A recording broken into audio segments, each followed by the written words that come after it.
Hey yo, Mac here. This is my sole self-found Deadeye Spark build guide, and I'm going to be going over my progress as well as how to scale the build even further. I think that it's a really nice alternative to the meta Stormweaver, and it's really kind of a creative way, I think, to approach Spark Archmage.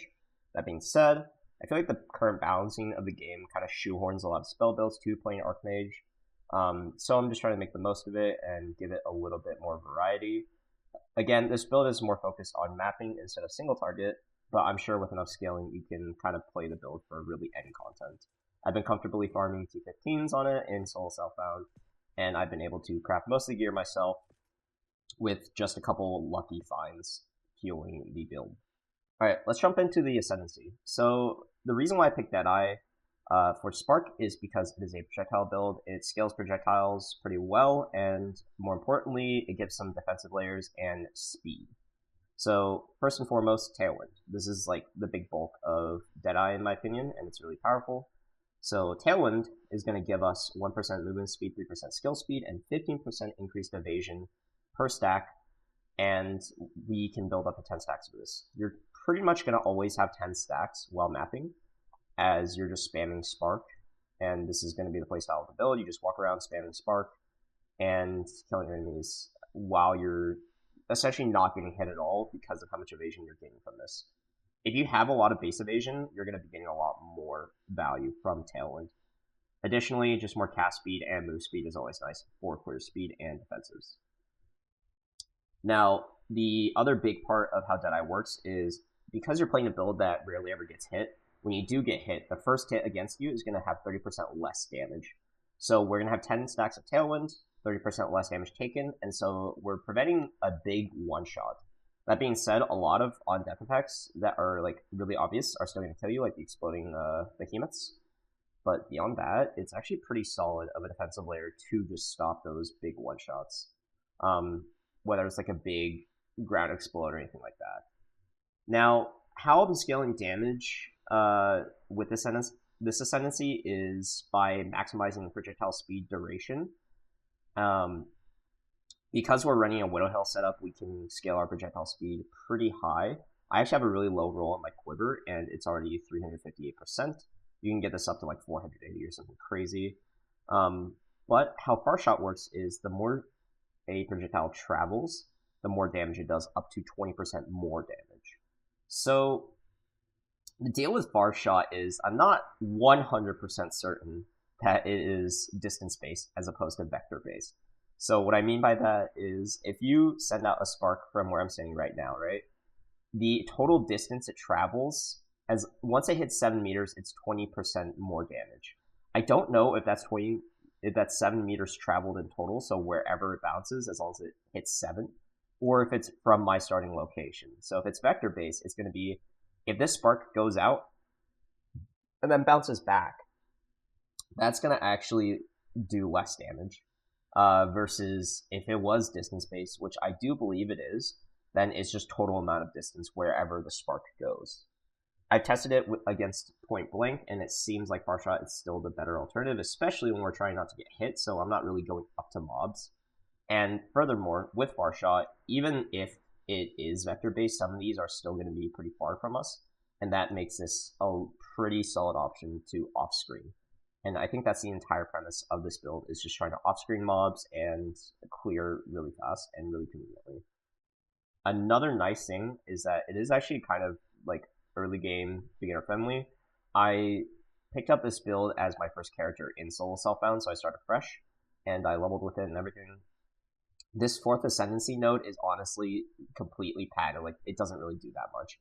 You're already on base firing 21 projectiles with Spark, so an additional projectile is honestly less than 5% more damage, and it's really not much to get on about. Like you're basically losing 10% proc speed and like 4% damage, 4-point-something% damage with endless munitions. So you can honestly delay your 4th Ascendancy for a while, which also means the build's power isn't too gimped by just running 3 Ascendancies. Alright, moving on to the skill tree, there's a couple nodes that are important to take. If you're running the Widowhail setup, you really want these quiver nodes down here. This is like a big benefit of starting on the right side of the tree. Now, a downside of starting on this side of the tree is accessing things like Mind Over Matter is just really unrealistic. You're going to be giving up a lot of opportunities to scale damage and defensives by padding over here. I wouldn't really recommend it unless you have some jewel or some sort of way to, hit that, but I just wouldn't try. Instead, we opt for Eldritch Battery and we scale base ES through Hybrid Gear to get a fatter mana pool. This mana pool is just there for damage and sustain more than anything else. On the way there, I'm taking some evasion, a lot of the lightning nodes, and mana nodes. I think that conservative casting is almost always mandatory. It's really powerful. And mental toughness is even more mandatory because we're usually never on low mana, especially playing non-Mind Over Matter. Our mana is literally only going to go low if we sit here, stand still, and spam, or if we use something like Mana Tempest, which I rarely click. But this is really solid for sustaining mana. Don't underestimate it. This is going to be the bulk of your cost reduction beyond Inspiration. Besides that, this is actually really powerful. Notable, I would take this. Not consuming a shock is pretty solid, and really, if you're playing a shock setup, you're going to be wanting to take a lot of the magnitude of shocks. You're going to want to take jewel sockets with magnitude of shock, lightning damage, and magnitude of ailments if possible. You can also offer cast speed instead of lightning damage, but you really want the shock scaling part of the jewels. Besides that, proj speed on jewels is also pretty good. Some of the notables up here, proj speed, you really want this wheel, and duration, this is more important even. If you're low on int, you can take these nodes. I don't think it's that great value, but it is okay. If you also need some decks, you can obviously play around and run decks in some of these places. If you're not running shock and you're running electrocute support, you don't have to path through any of the shock ones. You can just path up here, get more points, and you can run the electrocute nodes down here, which also give you some skill speed, which is pretty nice. I don't really find much of an issue building up electrocute with this current setup, so I don't run these nodes, but again, this is just an option if you want to. Beyond that, really, it's just scaling projectile speed. One option for scaling defensives, this node right here gives you evasion per max ES on equipped helmet, so if you have like a 300 ES helmet, you'll get 600 evasion, which is pretty solid. And over here, if you have a really high evasion rating body armor, you can get a decent chunk of ES from it. So again, something else to look at if you want to play like a pure ES or pure evasion gear. These are going to give you a bit more benefits. Alright, let's get into the gems. So you honestly don't need a 6-link for Spark, it's just more damage. I was running 5-link for the longest time and farming 215s with that. But some really important supports are going to be Inspiration, Acceleration, Arcane Tempo, and Persistence. So Inspiration gives us reduced mana cost. Without Inspiration, the cost of the skill is just ridiculous. I don't think I could sustain it, especially with Archmage.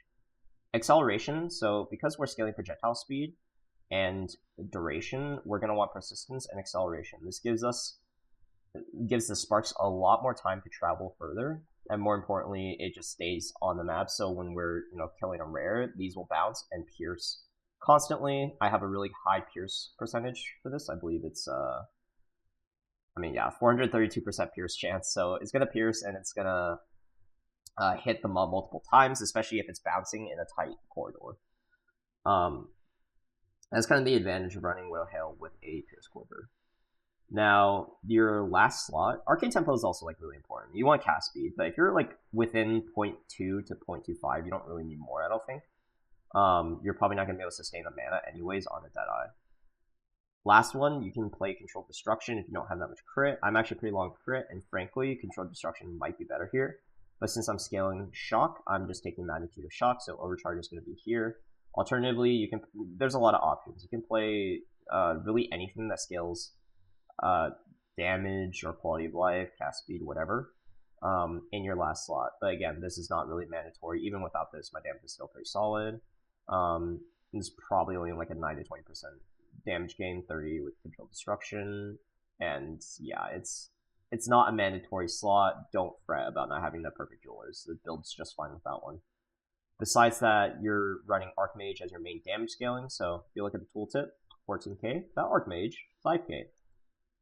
And there's no wonder why Archmage has been dominating the meta. It's just a really ridiculous scaling. It's going to up your mana cost, but you're mitigating this by getting a bigger mana pool and more mana regen. Now, this is also going to be applicable to any other spells you might want to play if you want to test out like different projectiles with Deadeye, which is what I plan to do. You can still run Archmage with other elements of spells. You just get more lightning damage, and you might not be scaling it as hard, but it's still going to buff your damage by quite a bit. Orb of Storms is just there to apply exposure. Because we're not Stormweaver, exposure has much lower value, so it's not even really mandatory to use this. I don't really click Mana Tempest. Conductivity is just there to augment our damage a little bit, reduce reses of the boss, and so you can play like Orb of Storms plus Conductivity on the boss and just start blasting with Sparks. I'm running Blink just for quality of life because it's movement is a defensive, and I think Blink is really powerful to just get away from like explosions and whatnot. Alternatively, you can just get a really high move speed, or you can run like something like Queen of the Forest and go full evasion. I'll get more on that later. Lightning Conduit's good for consuming shocks, but I don't really use this at all. The scaling is just not good because we're running Widowhail, so ignore this and ignore the Ember Fusillades. Okay, so for gearing, the build revolves around Widowhail. This increases the bonuses gained from our quiver, and by bonuses, it means all the stats on the quiver. We want a +2 level of all projectile skills and increased projectile speed quiver. Those are the only two stats that really matter. And you also absolutely have to have a penetrating quiver. Without Pierce, the build feels a lot worse, and it kind of defeats the purpose of scaling this much proj speed. So again, you want a penetrating quiver with +2 and proj speed. This proj speed that I rolled on this is actually really pretty low. You can get up to like 42%, I think. Which is just going to go crazy. You're going to get a lot more because you're also scaling it with the increased bonuses. You want to hit the breakpoint of 350 or 400%. I'm sitting at around 300 right now, so I'm missing +1 levels from this, potentially +2 if you can even hit 400 with enough tools. But yeah, you can also get increased bonus from Quiver on Emeralds. Those are going to be crazy expensive, so do be cautioned about that. On your boots, body armor, and helmet, you're looking to play hybrid, and you're wanting to get as much ES and evasion as possible on these while still getting some life and spirit. Since you are a life-based build, you kind of have to decide how much you want to scale. If you're comfortable playing pretty low life pool and just getting as much evasion as possible and ES, then you're going to be having a lot more damage, while at the same time, a lot less likelihood of getting hit, right? But when you do get hit, you're probably going to get one shot if you run that setup. I took as much life as I could find, so 218 life. This helmet's really insane, but it's also on a really crappy base, so I'm not getting too much evasion ES from this, which is kind of unfortunate, but it is what it is. For your glove slots, you're mainly looking for either Kitokos or a high mana, high life ES evasion gloves. And Kitokos has the downside of reducing your cast speed, which is why mine is like sitting at 0.3 with 10 stacks of Tailwind. It's just the reality, but the upside is you electrocute enemies as well as shock them now. So you can scale shock and electrocute. And electrocute is a massive defensive layer in mapping. You're basically going to be freezing mobs where they are, which I think also helps Spark do more damage to them because they're standing still. The Spark's going to bounce and return and pierce and hit them multiple times. I don't really think this is necessary. I was playing without Kitokos for the longest time because I just couldn't find one. So again, not mandatory, but a really strong defensive layer that allows you to kind of skip out on other defensive scaling, just strictly for mapping. On your body armor, you don't have to have Spirit. You can opt to not play Blink, and you can just get rid of the Spirit on this. Alternatively, you can get Spirit on your Amulet and also run Ghost Shroud if you want, but that's not too powerful unless you, like, it has no effect unless you have some sort of base ES. So, that brings me to my next point, which is alternative gearing options and chase moves. I have an Everlasting Gaze. You can run Everlasting Gaze to get a giant chunk of your mana as ES, giving you some ES, and you can also run Adziri's Disdain to get some ES based on your max life. This gives you a much bigger effective hit pool and will allow you to tank some like ground effects and whatnot. I've tested it out and it is a lot tankier, but you do miss out on a decent bit of damage because you can't get +2 or +3 on your amulet, and as such, you're kind of just stuck playing a more defensive setup. However, that does open the option to play Ghost Dance, which recovers your ES based on your evasion rating every time you get hit. You do want a pretty high amount of evasion on this, so I probably would play a high evasion and high ES helmet. High evasion, body armor, high ES helmet.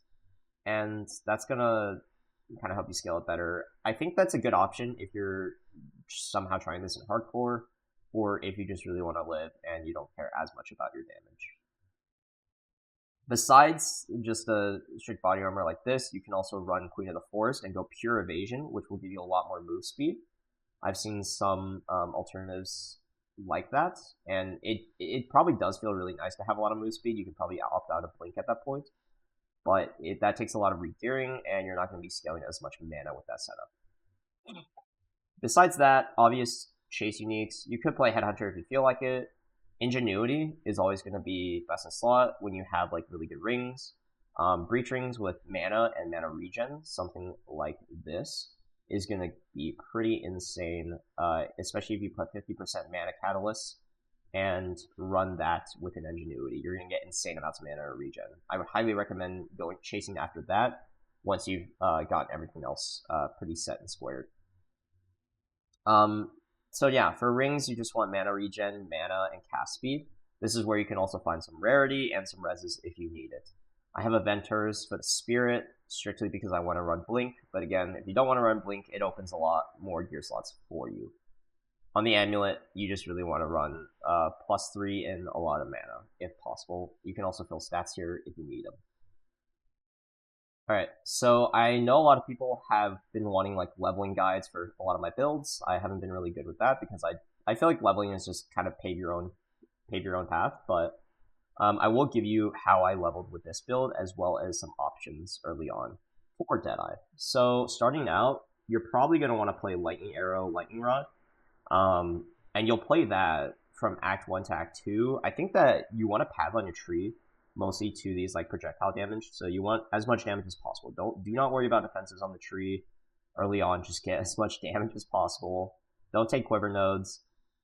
You can take attack damage nodes, lightning damage nodes, projectile damage nodes, and that's going to give you enough to just kind of clear through the bosses, maybe die once in a while, but that's kind of par for the course playing a squishy character, quote unquote. Now, with that much damage, you are looking to play the tree not too much into the attack damage, because if you find a +2 wand, or just a wand with really high lightning damage, spell damage, what have you, and you get a decent focus, I would run that and start playing Spark. That's when you can start playing spell damage, cast speed, mana nodes, all of that, and honestly, it's super comfortable. There's a lot of act bosses that are in like small, tight arenas, so Spark just really pops off on them. That being said, I think the early scaling of Spark is pretty piss poor, especially pre-Archmage, so do keep in mind that you want a very good weapon before you swap to Spark. If you're playing Widowhail with a quiver early on, that could be alright. I'm pretty sure +2 is gonna like have a high level requirement anyways, so I wouldn't bank on that being an option, but you could. You do start out, near the quiver node, so again, something to think about. I didn't do that. I just played with a decent wand. And frankly, before you swap to Widowhail, if you're starting fresh or something, you can play something like a crazy wand like this with just any focus with damage or flat ES on it, which gives you mana, which scales Archmage. Now, when you're leveling, don't be afraid to take some nodes that are just like straight up flat damage, like these small nodes. 10% doesn't seem like a lot, but when you take a bunch of them, they do add up. And you can also opt to, when you're playing like an attack build like Lightning Arrow and Lightning Rod, you can actually socket in flat damage from things like Storm Runes, and this will give you a decent base. Especially early on, one single rune can really scale your damage and just carry you through Act 1 and potentially Act 2 if you already have a decent base damage bow. Don't be afraid to take these small nodes and respec them afterwards. It's really not that big of a deal. You can find gold. You can even like respec it earlier if you want to save more gold. Just don't, shoehorn yourself into constantly retrying a boss because you're playing like 6 travel nodes instead of taking damage nodes. Just a little note for leveling. Alright guys, I hope this build guide was helpful. I'm a little bit sparse on time like I said, so I'm playing as I can. But for the most part right now, I'm just trying to, again, build the SSF stash and try to work towards another build. I think I'm going to play this build a little bit longer just to get some more power scaling with it, potentially start farming some bosses, ultimatums, what have you. But the overall build doesn't feel like it as it stands right now, because my gear's like kind of bad with like low ES bases and whatnot. I'm gonna play around with it, scale differently, and get it comfortable to try some of the harder content, maybe make an update video on that. And then I'm going to swap to working on a, well, hint, build that is going to be a lot better, I think. And I'm hoping it's something fun, an actual unique alternative as opposed to just Spark Archmage. But yeah, this is again just like a different way to approach the Archmage Spark meta, and I think that playing a Deadeye is just something that's like a little bit more fun, a little bit faster. Again, I don't think it's better than Stormweaver by any means, or Gemling by any means, but it's just another way to approach it. Hope it was helpful nonetheless, and until next time, ciao.